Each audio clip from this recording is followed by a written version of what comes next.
अब्बार जान के तोला कुकुर असन ताकत रहा वो गौ भगवान कसम का प्रीति ते मोर बा कुत्ता बन गए जी।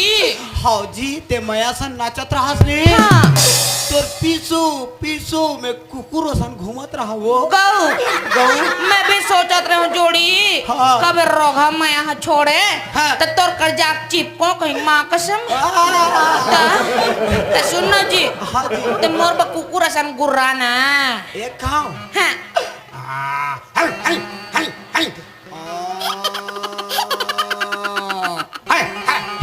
सुनना हाँ मैं कुत्ता हाँ और ते यहाँ कुत्ती लेन तैयार तो हुआ कुकुर छन नरियानता अच्छी कार दई हम लनिया लेन दा एक कनी मोर खातिर तोर पर हाँ हाँ